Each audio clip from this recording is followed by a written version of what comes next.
You have been told your entire life that hard work builds wealth. Work harder, stay later, climb higher. Nobody told you the truth. Hard work builds income. That is all it does. And income without a system behind it is just a treadmill with a better view. Welcome back. And for new viewers, my name is Steve, and I'm here to let you in on a secret you never knew. Now, let's get into it. There is a man named Mike. He's 41 years old. Senior Logistics Manager, Atlanta. He earns $6,400 a month after taxes. That is not a small number. He is the highest earner in his family by a factor of 3. His mother calls him the one who made it. His colleagues borrow from him. On the outside, the math looks solved. On the inside, the math is a disaster. He has 11 days of runway. 11 days between his salary hitting and zero. If his employer delays payment by 2 weeks, which they did last March, he cannot cover rent, car payments, and groceries simultaneously. Something gets pushed. Something always gets pushed. He is not broke. He is trapped, and the cage is made of income, not poverty. Here is what nobody tells you about money. There are 2 types of capital. There is human capital, your time, your energy, your expertise, your body showing up every single day. And there is financial capital, money that holds position in the market, in assets, in systems, even when you are asleep, sick, grieving, or simply done. The entire middle class has been trained to develop only one of them.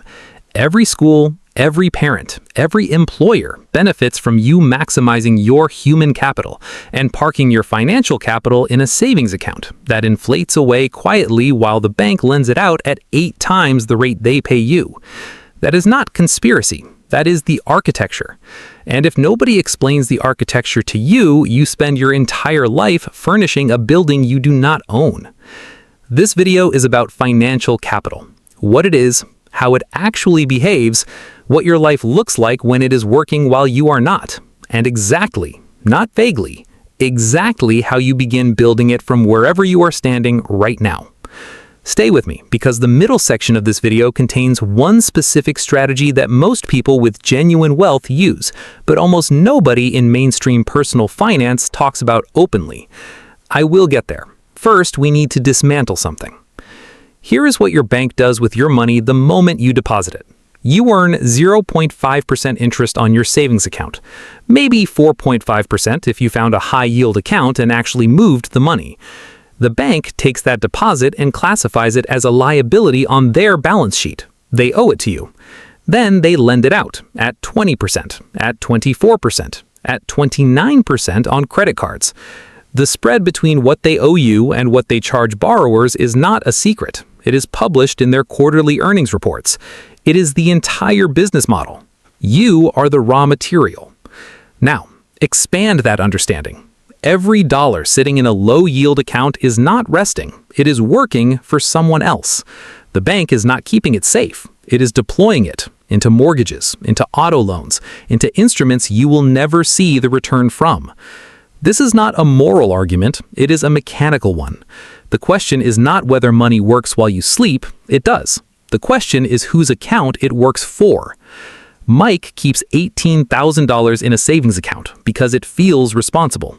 It feels discipline. He calls it his safety net. What it actually is, a zero-leverage position in an inflationary environment that returns 0.5% annually, while inflation runs at 3.4%. In real terms, that money loses purchasing power every single month, and the bank lends it out to someone building an asset portfolio with it. He's funding someone else's financial capital with his own. That is the invisible drain. Not lifestyle creep, not reckless spending, the simple structural mistake of confusing liquidity with strategy. Liquidity matters. You need access to cash. But liquidity and optimization are 2 different assignments, and the moment you treat a savings account as a wealth-building tool rather than a holding pattern, you have already lost a decade. There is a woman named Tara, 34.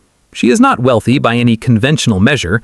She earns $4,100 a month as a brand consultant working with mid-sized companies. 3 years ago, she made one architectural decision that has compounded quietly in the background of her life ever since. She automated 20% of every paycheck before it touched her checking account. Not savings, investment into a diversified mix of low-cost index funds through a brokerage account she opened in under an hour on her phone. She didn't wait until she understood everything. She understood enough. Total market index, long time horizon, consistent contribution. She read 4 articles. She started. Month 1, she invested $820. It felt irresponsible. Her rent was due in 3 weeks. She had done the math. The margin was tight, not impossible. She did it anyway. Month 6, the portfolio was down 11% due to a broad market correction. She didn't sell. Selling during a correction is not risk management. It is fear management dressed up as strategy. She held. By month 18, the compounding began to show its face. Her portfolio was generating returns that exceeded what her savings account would have produced in the same period by a factor of nearly 4. By month 30, something shifted that she hadn't anticipated. She stopped checking the account obsessively, not because she had given up, because the system had become trustworthy. It was running without her. Every first of the month, the transfer fired automatically. The portfolio absorbed it. The market did what markets do. Moved, corrected, recovered, grew. She was not in the room for most of it. She was working, living, sleeping. Her money was not sleeping with her. It was working. That's the first form of financial capital, market-based compounding. Unglamorous, slow at the front end, exponential at the back. Here is the number most people underestimate. The difference between starting at 25 versus starting at 35 is not just 10 years of contributions. It's by conservative modeling a multiplier of 2.6 on the final portfolio value. A decade of delay doesn't cost you 10 years. It costs you 60% of your outcome. That is not a motivational statistic. That is compound interest doing mathematics on your hesitation. You are still here. Good, because this is the part I told you I would get to. There is a financial instrument that most working professionals dismiss because it sounds like it requires money they do not have. It does not require wealth to enter. It requires structure. It is called a cash-flowing asset. Not real estate as a concept, not buy property as a slogan, a specific category of acquisition, an asset that generates more income per month than it costs to hold. The spread is the business. The asset is the mechanism. Let me make this concrete. A small duplex in a transitional neighborhood outside Columbus, Ohio. Not a luxury development, not a prime location, a transitional corridor, an area moving from distressed to stabilizing. Purchased at $112,000. 2 units, each rented at $875 per month. Total gross monthly income, $1,750. Total monthly holding costs, mortgage, insurance, maintenance reserve, $1,090. Net monthly position, positive $660. Not dramatic, not the financial freedom fantasy you see on social media, but here's what that number does. It exists whether the owner shows up or not. It does not require his presence, his expertise, or his energy to generate. He is on a flight to Denver. The $660 happens anyway. That is what financial capital looks like when it is functioning correctly.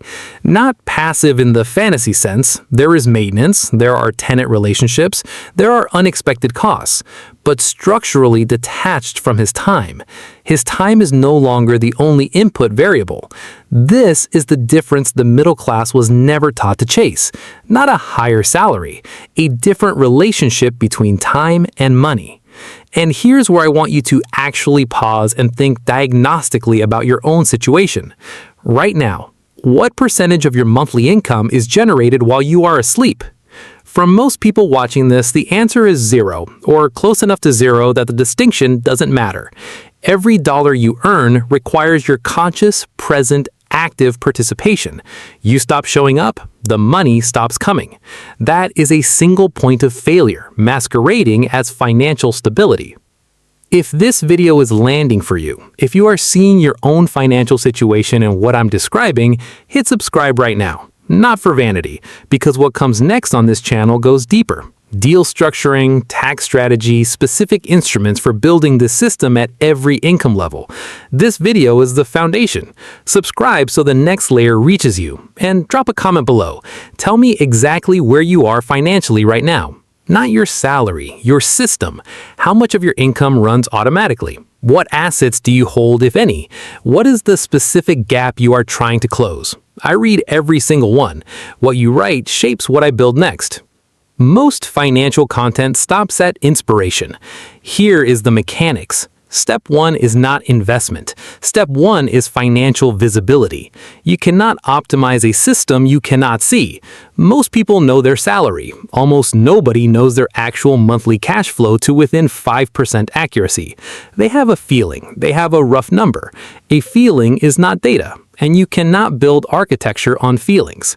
Spend 1 week tracking every single outflow. Not to judge yourself, to map the system. Every subscription, every transfer, every purchase logged as data.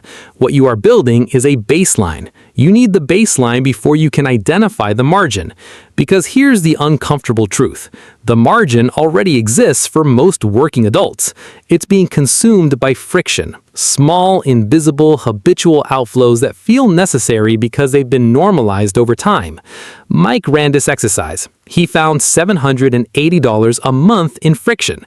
Not in one dramatic category, in 9 small ones. Streaming services he had forgotten he was paying for. A gym membership active since 2021 that he visited 4 times last year. A premium phone plan he never downgraded after switching carriers. 2 subscription boxes that started as gifts to himself during a stressful quarter and never got canceled. None of these were reckless decisions. They were unconsidered ones. The difference is important. Reckless means you knew the cost and spent anyway. Unconsidered means the system was running on autopilot and nobody was watching the dials. Wealth destruction is almost never reckless. It is almost always unconsidered. Step 2. Establish a true emergency buffer. Not a vague savings goal, a specific number. 3 months of non-negotiable expenses. Not your current lifestyle expenses, your essential expenses. Rent or mortgage, utilities, basic groceries, transportation to work, medical. Calculate that number precisely. Give it a name. Treat it as locked capital. Hold it in a high-yield savings account or money market fund. It does not move. A financial emergency has a definition: unexpected, necessary, and something you didn't have the information to plan for. A new car because yours is old is not an emergency. Your engine seizing on the highway is.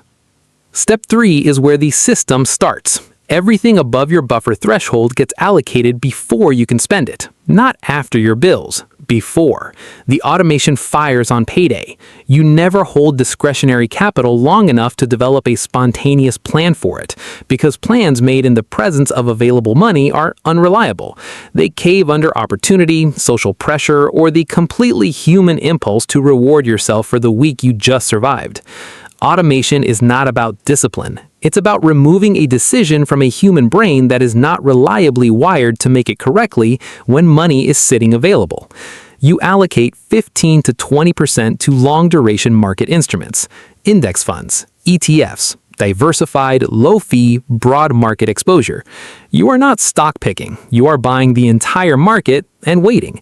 The S&P 500 has returned an average of 10.5% annually over the last 30 years, including corrections, crashes, and recessions. You are not trying to beat it. You are trying to participate in it consistently across a decade or more. That's the strategy at this stage. Not complex, not exciting, mechanically consistent. Step 4 is asset research. This runs parallel, not sequential. While your market position is compounding, you spend 6 months studying one specific cash-flowing asset class in your local market. Not all of them. 1. Small residential rentals, or commercial micro-units, or private lending to real estate operators, or digital assets that generate licensing income. Pick one. Go deep. For 6 months, you are not buying. You are learning unit economics, cap rates, vacancy averages, exit timelines, carrying cost structures. You are building a mental model of how value is created and destroyed in that specific category before you put $1 into it. Most people skip this entirely. They buy on enthusiasm or on advice from someone who bought on enthusiasm. Then they're surprised when the asset underperforms. The problems were always visible. They were in the education that was never acquired. Wealth deployment before capital is leverage. Wealth acquired after capital is damage control. Step 5. Your first cash-flowing acquisition. It will be smaller than you imagine financial freedom looks like, less dramatic than the version in your head. It will probably create at least one problem in the first 6 months that you did not anticipate. That is not a signal that you made a mistake. That is a signal that you are now operating at a level of complexity that requires actual skill. What you are looking for is not a perfect asset. You are looking for a positive spread asset. More income than cost. Month 1. That is the only filter that matters at entry level. Tara's first cash-flowing acquisition was a 2-bedroom rental outside Nashville that she co-purchased with her brother at $67,000 each. Neither could have done it alone. Together, the numbers worked. After all costs, it returns $390 a month to each of them. $390 is not freedom. But $390 that arrives without her active labor is a different category of income from everything she has ever earned. It is proof of concept. The first time in her adult life that money moved toward her while she was doing something else entirely. And here's what that proof of concept does to you psychologically. Once you have seen financial capital work, even at small scale, something shifts in how you understand the game. It is no longer abstract. You have felt it. And that feeling is more clarifying than any framework, any book, any video. Let me answer the title directly. When your money works while you sleep, your mornings change first. Not because you are suddenly wealthy. Because the first thing you look at is not whether your employer processed payroll. You look at a system, a portfolio that moved overnight, a rental deposit that cleared. Something happened without you. And even if it was $12, it was $12 that required nothing from you. That shift in morning orientation is subtle, and it is permanent. Your decisions change next because your income is no longer a single thread. You stop pulling on it with desperation. You negotiate differently in your job, in your deals, in your life, because a difficult month at work is no longer an existential threat. It is a stressor with a buffer behind it. That is a different posture, and people can feel the difference in a room. Your relationship with time changes, not immediately, but directionally. You begin to see a trajectory where more of your time will be yours. You start treating your hours with a different seriousness. You decline things that do not compound. Mike ran the exercise. He found the friction. He found $780 a month he was spending on nothing meaningful. He automated the investment. He's 16 months in. His portfolio is not large. His passive income is not visible yet in any life-changing way, but his runway has moved from 11 days to 52 days. And he's moving. He has not arrived. He is no longer standing still. That is where this starts. Not with a windfall, not with a perfect strategy, with the decision to stop being the only machine running in your own financial life. Build the visibility, find the margin, automate the allocation, study one asset class, make one acquisition, hold both positions, and let time do what time does to compounding systems. The question was never whether your money could work without you. It already works without you, right now, in someone else's portfolio, through someone else's mortgage, inside someone else's investment accounts funded by your bank deposit. The only variable is whether it works for you or for them. That decision is yours. And unlike most decisions that matter, this one does not require permission, credentials, or a number you do not yet have. It requires a Tuesday, an account you open, and the $200 you move before you can talk yourself out of it. Start there. The system will find its scale.